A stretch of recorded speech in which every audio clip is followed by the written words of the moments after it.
Okay, so I'm going to tell you today about a draft of mine recently posted as a working paper on the GPI site. So if you're interested, you can check out more of the details there. I've talked to some other people in this room about these ideas before, so apologies to them. For everyone else, this should be new and interesting, or at least All right. So I'm going to be speaking about person-affecting views in population ethics, and I'll set things up with a bit of history. And I'll start this history, as almost everyone else does, by telling you about a slogan from the philosopher Jan Narveson. Jan Narveson said, "We are in favour of making people happy, but neutral about making happy people." And I'm going to take a deontic version of the latter clause to define person-affecting views in population ethics. So person-affecting views, I'm going to say, are all and only those views that imply that in cases where all else is equal, we're permitted but not required to create people who would enjoy good lives. Why might you believe the deontic principle of neutrality? Well, consider a case that I'll call just Bobby. You have two options. Option one is creating Bobby at welfare level 100, and we'll suppose that welfare level 100 is a wonderful life. Option two is creating no one, represented by that long dash. You might find the following two claims appealing. First is existence anti-comparativism. It says that existing can't be better for a person than not existing. The second is the person-affecting restriction, and this says one outcome can't be better than another unless it's better for some person. And these two claims together push us towards the deontic principle of neutrality. Why? Well, by existence anti-comparativism, option one isn't better for Bobby, because existing can't be better for a person than not existing, nor by stipulation is it better for anyone else, all else is equal. And so by the person-affecting restriction, option one isn't better than option two. And that might lead you to believe that when you're in this situation, just Bobby, and you have these two options, each option is permissible, consistent with the deontic principle of neutrality. And this is one prominent argument for the defining claim of person-affecting views. And this is roughly all stuff that Jan Narveson said back in either 1968 or 1973, or both. But later, Derek Parfit noticed a problem with this prominent argument for the deontic principle of neutrality. Existence anti-comparativism and the person-affecting restriction don't just push us towards that conclusion, they also push us towards another conclusion, this one perhaps not so welcome to those inclined towards person-affecting views. So to see it, consider this new case that I call one-shot non-identity. Again, we have two options. This time, option one is creating Amy with a barely good life at welfare level 1. So it's good, but just barely. And option two is creating Bobby with a wonderful life at welfare level 100. Now, by existence anti-comparativism, choosing option two isn't better for Bobby. Existing can't be better for Bobby than not existing. Nor is it better for Amy. She doesn't exist in option two. Nor is it better for anyone else. And so, by the person-affecting restriction, option two isn't better than option one. And that might lead us to believe, or we might feel forced to conclude, that since neither of these options is better than the other, when we're in the case one-shot non-identity, each option is permissible. And that conclusion has struck many people as counterintuitive. This is one rendering of Parfit's famous non-identity problem. And sort of it presents this challenge to person-affecting views. All right, but two developments that came sort of with and after Parfit suggest that this challenge need not be fatal for person-affecting views. So the first development is the growing number of philosophers who accept the counterintuitive seeming verdict in one-shot non-identity. They say either, no, it's not counterintuitive to suppose that creating Amy is permissible, or they say that maybe it's counterintuitive, but still this is the best verdict on balance. I'll call these narrow person-affecting views. They say we're permitted to create the worse-off person in cases like one-shot non-identity. The second development, the other development, is the construction of these wide person-affecting views. And these are person-affecting views, so they imply the deontic principle of neutrality. They say that in cases where all else is equal, we're permitted but not required to create people who would enjoy good lives.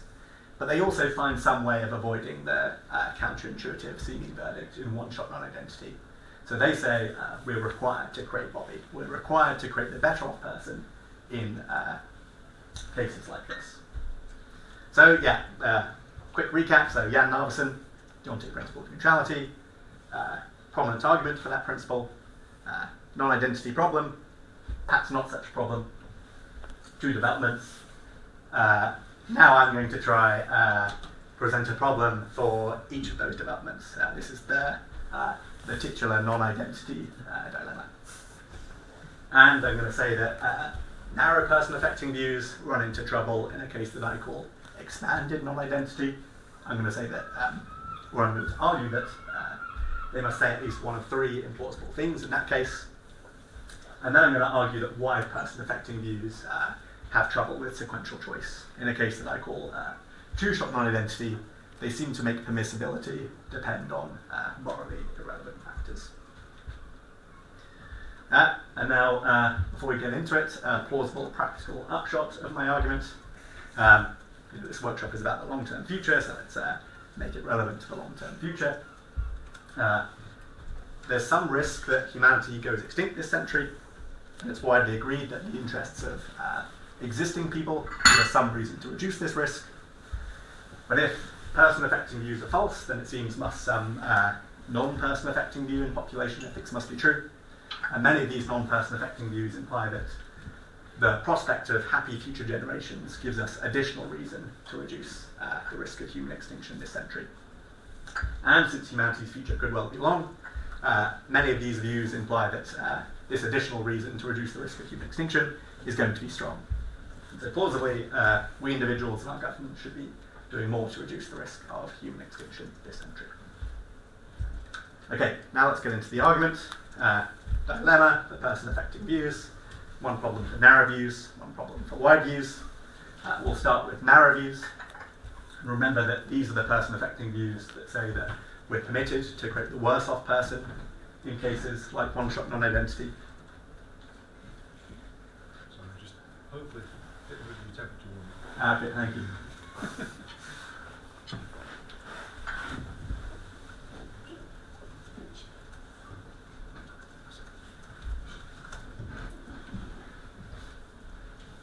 All right. Narrow person-affecting views say that each option is permissible in one-shot non-identity. Now a question, what should they say in expanded non-identity? So this is a new case. We've augmented one-shot non-identity by adding a third option, creating Amy at welfare level 10 and creating Bobby at welfare level 10. Narrow views say that each option is permissible. If we just have the first two options, what should they say when we've added the third option? And I'm going to argue that they must say at least one of three implausible things. All right, first thing they could say is that option one remains permissible when we move from one-shot non-identity to expanded non-identity. But if they say that, then it's permissible to choose dominated options. There are option sets in which we're permitted to choose some option X, even though there's some other available option Y, such that everyone in X is better off in Y, everyone who exists in Y but not X has a good life, and Y is perfectly equal.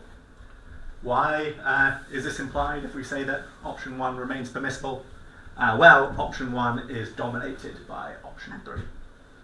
So only Amy exists in option 1, and she's better off in option 3. Only Bobby exists in 3 but not 1, and in 3 Bobby has a good life. And option 3 is perfectly equal. So option 1 is dominated by option 3. And so I want to claim it's implausible to claim that option 1 is permissible in expanded non-identity. So that's the first thing that narrow person-affecting views could say. Here's a second thing. They could say that option 3 is permissible. But if they say that, then it's permissible to prioritize creating mediocre lives. There are option sets in which we're permitted to choose some option X, even though there's some other available option y, such that x is much worse for the only person in y, and mediocre for the only person in x but not y. Why do we get that implication if we say that option 3 is permissible? Well,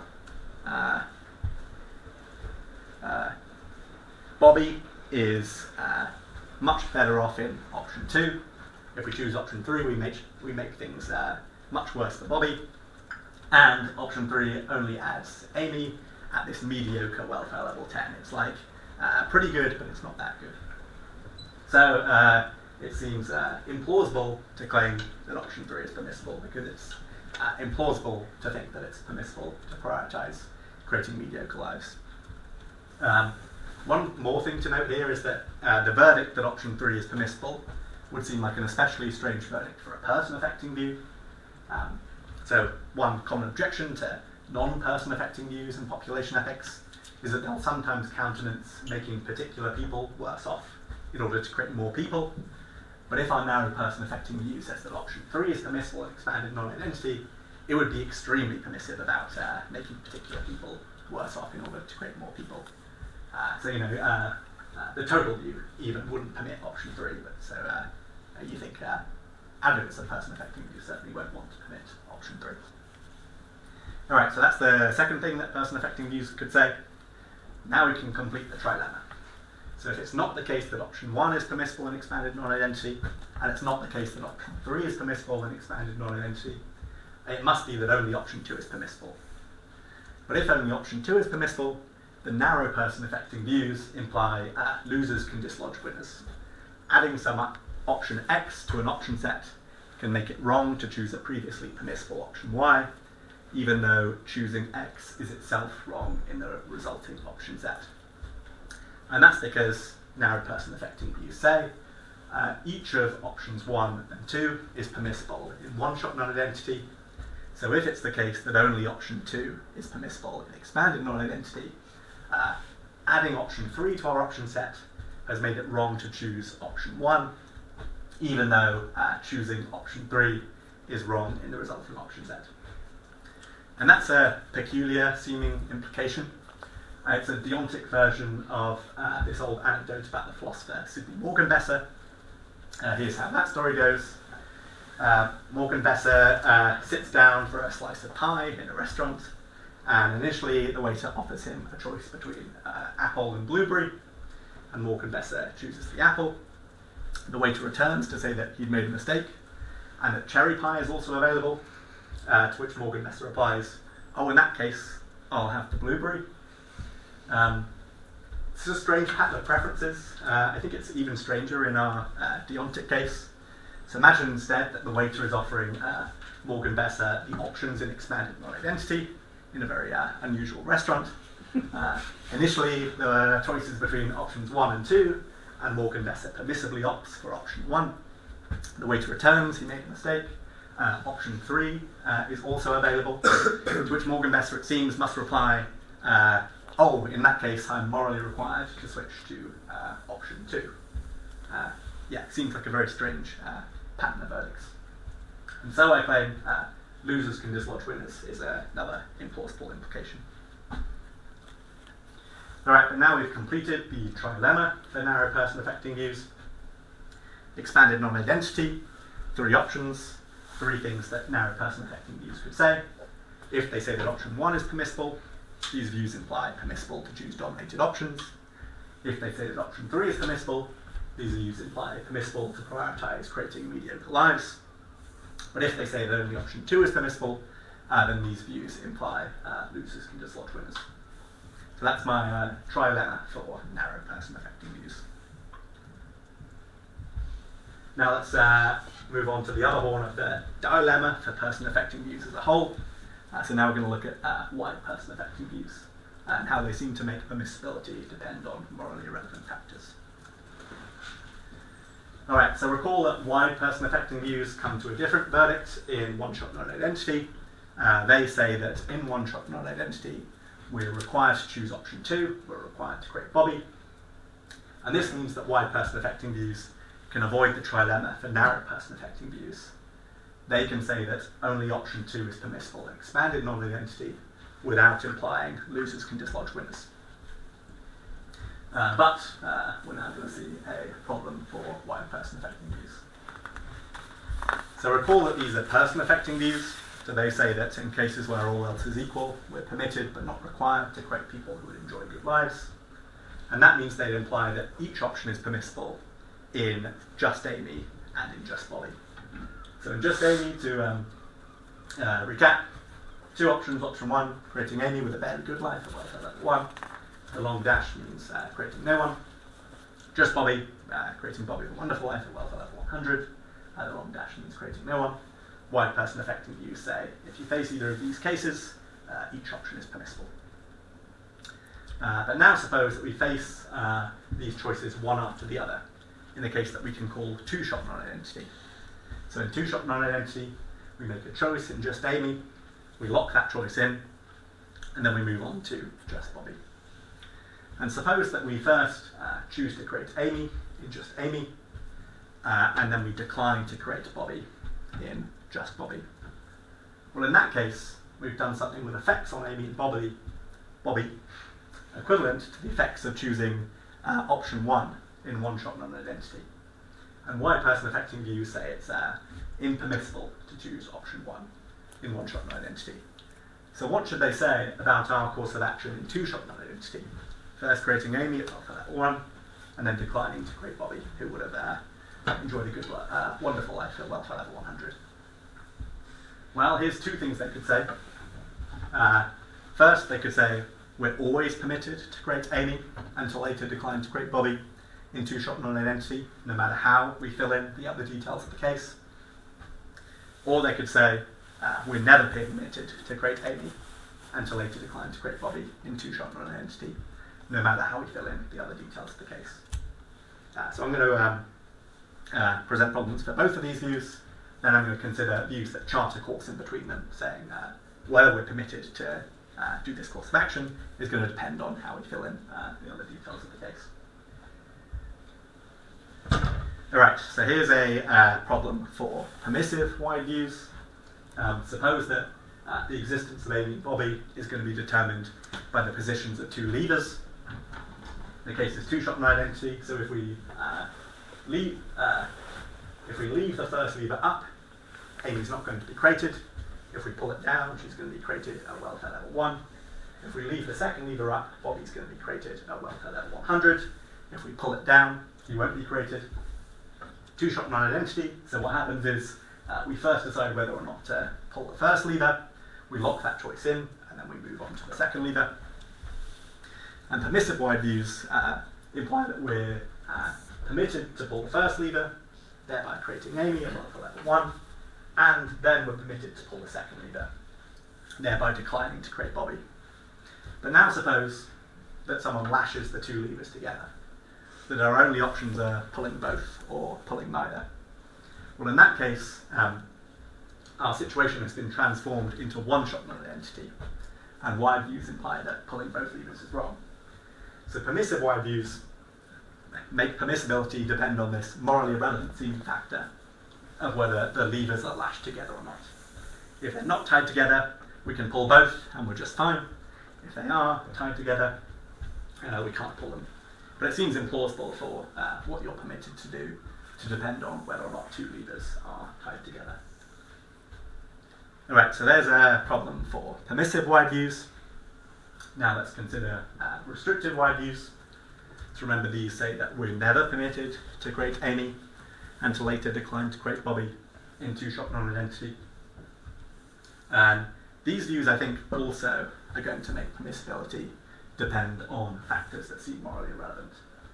So this time, the factor is what your friend chose to do in the perhaps distant past. So to see why this might be the case, suppose that your friend is considering having a child and comes to you for moral advice. On restrictive wide views, you need not only ask your friend some usual seeming questions about the child's likely quality of life and how the child might affect other people, you also have to ask them about their past procreative choices. So if your friend previously declined to create a person, or if your friend previously created a child with a worse life than this new child would have, then restrictive wide views imply that your friend is required to create this new child. And then switching the case around, if in the past your friend declined to have a child who would have had a better life than this new child would have, then your friend is required not to have the new child. And it seems implausible that you'd have to ask your friend these questions in giving them moral advice. It seems like, the choices they made in the distant past are neither here nor there when it comes to the decision about whether to create this new child. So restrictive wide views also make permissibility depend on factors that seem morally relevant. This time the factor is what your friend did in the distant past. Okay, so given the defects of permissive wide views and restrictive wide views, we might seek some intermediate wide view, one that says that whether it's permissible to create Amy and to then later decline to create Bobby depends on some other detail of the case. So in particular, one kind of intermediate wide view might say you're not permitted to create Amy and to later decline to create Bobby, if and only if you foresee at the time of creating Amy that you will later have the chance to create Bobby. Or a different intermediate wide view might say you're not permitted to create Amy and to later decline to create Bobby, if and only if you intend at the time of creating Amy to later decline to create Bobby. And I think these kinds of intermediate wide views are going to give more plausible verdicts in the previous cases, so both the lever lashing case and the inquiring friend case. But it seems to me that any exoneration is partial at best.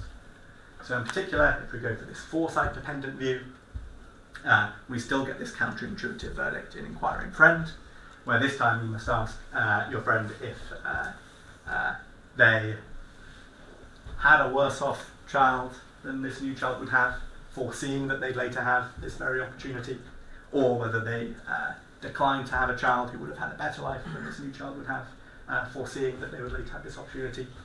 Still seems like a counterintuitive verdict to think that you have to ask that question to give your friend moral advice. The intention-dependent view commits wide views to this controversial claim that permissibility can depend on intentions. So many people agree that intentions are relevant to questions of blameworthiness. It's much less common to think that intentions are relevant to permissibility. And certainly would be a surprising implication, I think, if wide views were committed to that controversial claim.